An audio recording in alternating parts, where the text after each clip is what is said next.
कुख्यात गुंड गजा मानेकडून चंद्रकांत पाटलांचा सत्कार झालाय। दहीहंडीच्या कार्यक्रमात गजा मानेनं स्वागत केलेलं होतं चंद्रकांत पाटलांचं।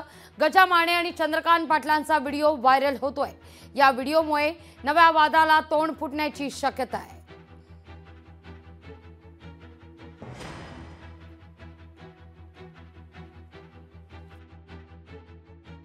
या सरकारमध्ये गुंड माफिया यांना Y+ सिक्युरिटी दिली गेलेली आहे। ज्या कोणी अरेस्ट आहेत त्यांना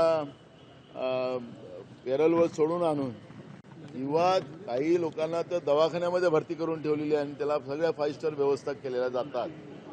आणि आज माफिया आणि गुंड प्रवृत्तीला सरकारच पोचते आहे, त्यांना Y+ सिक्युरिटी दिलेली आहे असं या राज्यात आहे। म्हणून चंद्रकांत पाटलांनी त्या गुंडाच्या बरोबर काल दहीहंडी फोडली तर ते काही नवीन नाही आहे। हे सगळं आता भाजपमध्ये गुंड आणि माफिया व्यवस्थेचं पोषण या महाराष्ट्रात केलं जाते आणि म्हणून महाराष्ट्र असुरक्षित महाराष्ट्र निर्माण झालेला आहे। मला वाटतं सचिन वाझेला नियुक्ती कोणी दिली? 9 मार्च 2022च्या अधिवेशनामध्ये सचिन वाझे म्हणजे ओसामा बिन लादेन आहे का असं कोणी म्हटलं? सचिन वाझेची बिना फीने वकिली कोणी केली? दंगेखोर कसाबची बाजू कोणी मांडली? अफजल गुरुला फाशी देऊ नका असे हस्ताक्षर अभियान कोणी केलं? अहो, कशासाठी असे मुद्दे काढायचे?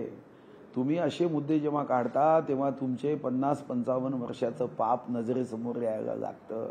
मला वाटतं की कारण नसताना असे विषय काढून यापेक्षा फोटो कोणासोबत आहे यापेक्षा त्याच्या सोबत कोणी काही त्याला वाचवण्याचा प्रयत्न करत असेल तर मग त्याला मात्र शिक्षा केली पाहिजे। तो कोणी मंत्री असो, मुख्यमंत्री असो, महाविकास आघाडीचा नेता असो, महायुतीचा नेता असो। लोकशाही मराठी ऐका, पहा, जागरूक रहा।